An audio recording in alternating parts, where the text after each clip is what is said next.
오늘 우리에게 주신 하나님의 말씀은 창세기 42장 8절 말씀입니다. 요셉은 그의 형들을 알아보았으나 그들은 요셉을 알아보지 못하더라. 아멘. 벌써 금요일입니다. 오늘은 5월 15일이고요. 우리를 가르쳐 주셨던 선생님들의 은혜를 기억하는 스승의 날입니다. 여러분, 우리의 스승은 하나님이시지만 이 땅에서 우리를 가르쳐 주신 분들에 대한 감사를 기억해야만 합니다. 사람에게 잘하는 것이 하나님께 잘하는 것입니다. 오늘 말씀으로 이번 주 제가 특집으로 좀 준비했었던 이 가정과 교육에 대한 말씀을 갈무리하려고 하는데요. 이건 좀 전체적인 얘기이기도 합니다. 우리 그리스도인 모두가 다 들어야 될 얘기입니다. 여러분, 교회는요, 사실 가르칠 교자를 써서 교육과 맞닿아 있거든요. 교육과 동시에 출발한 게 교회입니다. 그래서 교회의 교육은 좀 달라요. 여러분, 세상에 있는 교육을 기대하고 교회에 아이를 보내는 게 아니라, 여러분이 오시는 게 아니라 다른 걸 기대하고 오셔야 됩니다. 여러분, 오늘 핵심 구절인 42장 8절을 보면 20년 만에 애굽에서 만난 형제들이 엇갈린 시선이 있어요. 요셉은 그의 형들을 알아봤지만 그들은 요셉을 알아보지 못했다. 단지 그냥 시각적으로 못 알아챘던 이야기가 아니에요. 사실 형들의 눈에는 굶어 죽지 않으려고 애굽까지 왔고 내 입에 들어갈 곡식과 그 곡식을 줄 권력자만 보인 거죠. 여러분, 이번 주 내내 강조하지만 오직 내 생존에만 목을 매면 내 곁에 있는 사람이 아무리 위대해도 보이지 않습니다. 그냥 나에게 채워줄 존재이기 때문에 그냥 그것만 채워지면 떠나요. 그냥 떠납니다. 그것만 채워지면. 뭐랑 똑같죠? 우리가 하찮게 여기는 개나 고양이나 다를 바가 없어요. 정당한 대가만 지불되면 떠나요. 사람에 대한 감사함은 잊은 채. 그러면 사람이 아니에요, 여러분. 자, 지금 있는 이 요셉의 형들이 그렇습니다. 몰라요. 보이지 않아요. 반면에 요셉은 보입니다. 여러분, 양심, 이들 내면에 성령의 양심이 죽었기 때문인데요. 양심이라는 건 제가 지난 수요예배 때 말했지만 법을 잘 지키는 개인적인 도덕성이 아니라 성경이 말하는 양심은 완전히 다릅니다. 슈네이 데시스라고 하는 신약 성경이 기록된 이 양심은요, 함께, 모모와 더불어라는 뜻의 쉰과 알다라는 뜻의 에이도가 결합된 말입니다. 그러니까 무슨 뜻이라고요? 그러면 양심은 함께 알아가는 거예요, 여러분. 함께 알아가는 거. 놀랍지 않으세요? 혼자서는 절대로 알 수 없는 것이 양심이라고요. 그리스도인의 양심은 나 혼자 깨끗하고 떳떳한 그런 신앙생활이 아닙니다. 내 형제와 함께 알아가는 것이 신앙생활이고 그것이 양심이고요. 그것이 성령의 역할이라는 거예요. 그래서 공예배가 중요한 거예요. 여러분도요. 여러분 자녀도요. 여러분 부모님도요. 그냥 집안에서 혼자 편하게 예배드리지 온실석 화초로 키우는 건 결코 성장이 되지 않습니다. 불편에도 마주하는 것, 그게 예배입니다.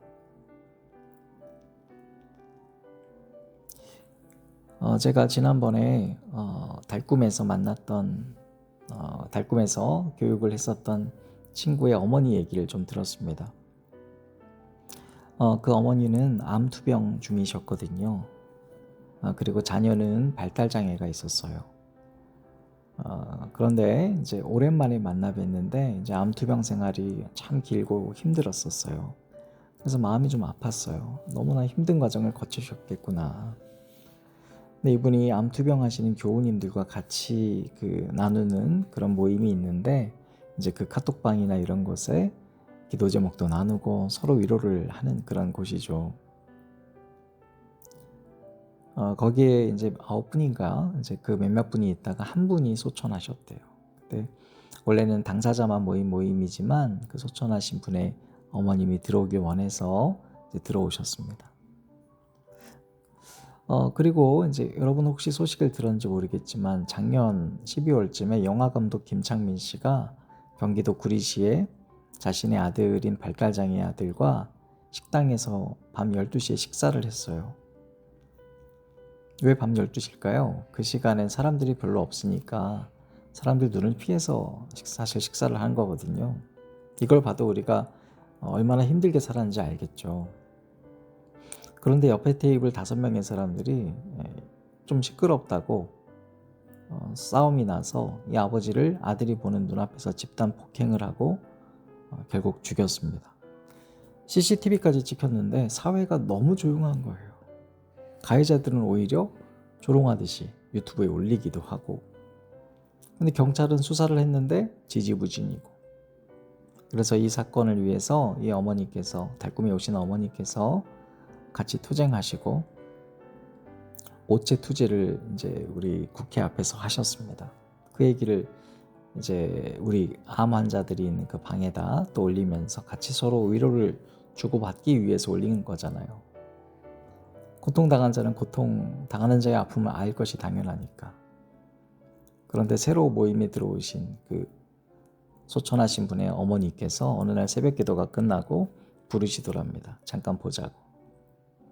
피곤하고 왠지 무슨 말이 나올 것 같다라는 직감이 있어서 다음에 하자고 그랬더니 지금 하자고. 그래서 무슨 일이시냐고 그랬더니 여러분 놀랍게 무슨 말 한지 아세요? 왜 108배 했냐고. 그거 우상이라고. 여러분 이 얘기 들으면서 다 기가 막히시죠? 저도 기가 막혔습니다. 그런데 여러분 잠깐 멈춰서 한번 스스로를 거울로 비춰보시죠. 이거 우리 모습 아닙니까? 많은 그리스도인들이 하나님은 사랑이시다라고 말하면서 모두를 위해 오셨다고 말하면서, 그런데 오히려 내가 알고 있는 얄팍한 지식으로 수많은 사람들을 정죄하고 판단하고 재단하고 살고 있습니다. 우리 교회에는 오지 않았으면 좋겠다, 내 자녀 옆에는 오지 않았으면 좋겠다 싶은 사람들이 너무 많습니다. 그래서 우리 자녀들은 여전히 세상을 살아가는 법을 모릅니다. 우리가 죄인이라고 생각하는 수많은 사람들을 볼수록 여러분 사실 우리 죄는 보이지 않을 겁니다. 가려주거든요.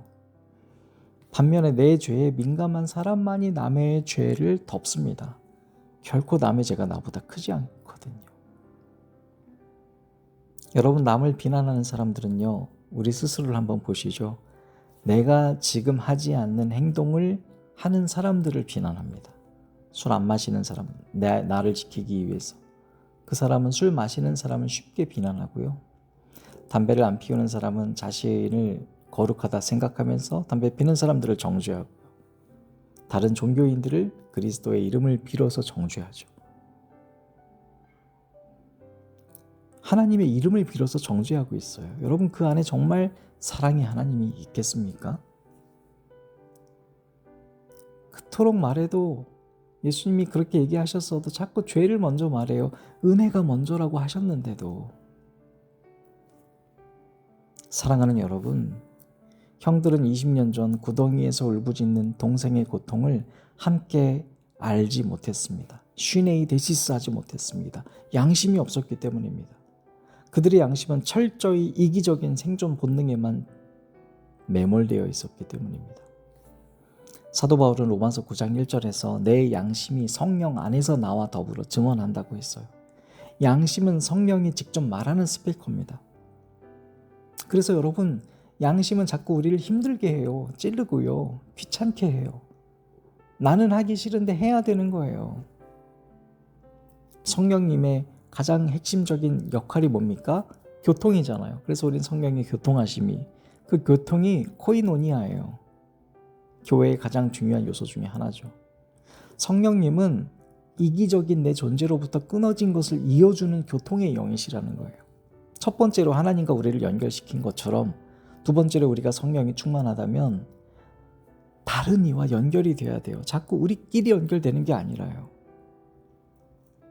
내 손가락이 찔리면 온몸이 아픈 것처럼 성령으로 충만한 사람은 공동체가 아플 때 나도 아파야 돼요. 누군가 아프다는 얘기를 들으면 내가 아파져야 돼요.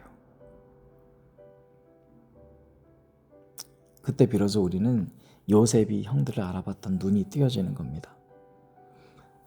우리 자녀들을 이렇게 키우고 있다면 어떨까요? 수단과 방법을 가리지 않고 좋은 성적 받고 좋은 대학 가는 것, 잘 먹고 잘 사는 법, 안전한 가정이 돼서 절대로 우리 아이에게 피해가 되지 않도록 하는 것, 피해가 될 것 같은 사람은 피해가는 법, 그렇게 사는 것만 알려주고 계신 건 아닙니까?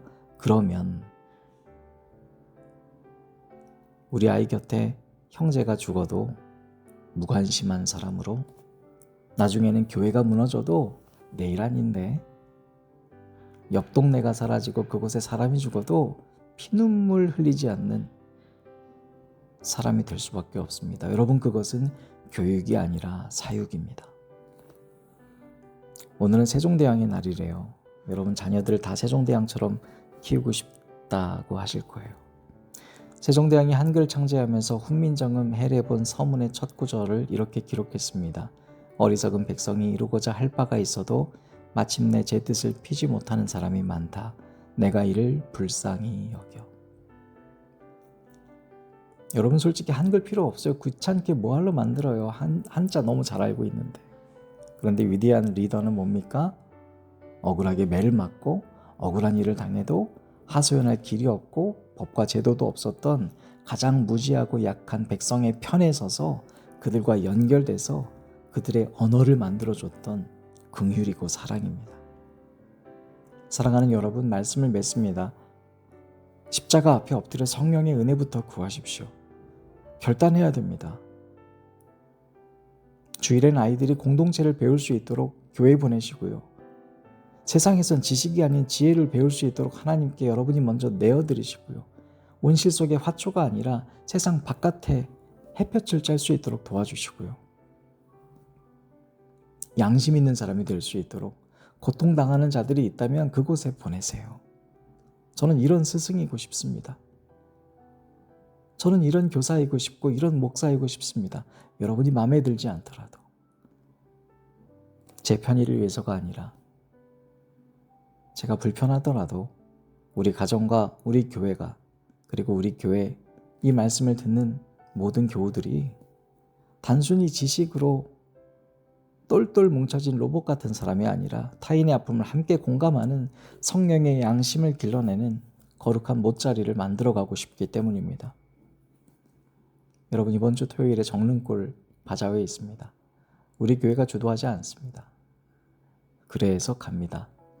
시간 되시는 분들 오시고 시간이 안 되시는 분들은 꼭 기도해 주십시오. 뿐만 아니라 여러분, 정말 여러분의 자녀를 위해서, 아니 우리 남의 자녀를 위해서 좀 기도 좀 합시다. 내 자녀 말고요. 여러분, 교회 가면 남의 자녀 있잖아요. 그 자녀 위해서 좀 기도 좀 하세요. 그 자녀 옆에 좀 한번 앉아봐 주세요. 여러분 자녀잖아요. 왜 못 알아보세요? 왜 눈을 감고 계세요? 내 집안에서만 만나는 자녀가 내 자녀가 아니라 옆에 가정도, 옆에 교회에 있는 사람의 자녀도 내 자녀처럼 여길 수 있는, 아니 교회 밖에 있는 사람의 모든 자녀도 내 자녀처럼 끌어안아줄 수 있는 예수 그리스도를 닮아가는 저와 여러분 되시기를 주님의 이름으로 축원합니다.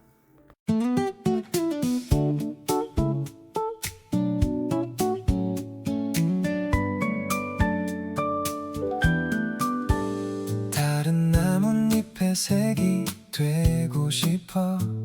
내 손바닥만큼 작은 곳을 벗어나 하나 둘씩 짐을 싸. 난 더 나아가야 해. 그렇게 헤매던 시간들 이제야 진짜를 찾았어. 너를 만나고서 알게 됐지.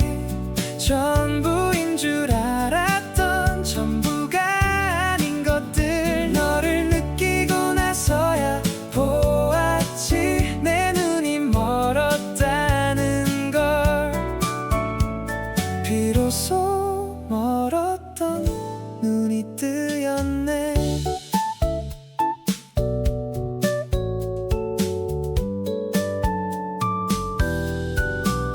바람을 막아주는 유리문.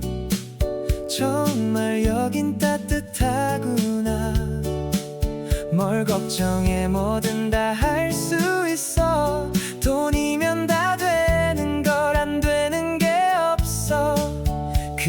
내게 쏘갔던 시간들 이제야 진짜를 보았어.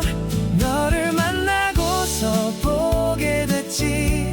성공인 줄 알았던 가려진 수많은 것들 너를 알고 나서 느꼈지. 비로소 멈췄던 심장이 뛰네.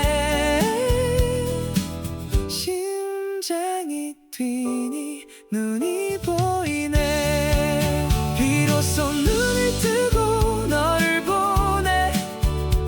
새로운 세상을 보네. 비로소 너를 보니 그곳에 예수가 있네. 주님이 있네. 모든 게 기적 이제는 알아.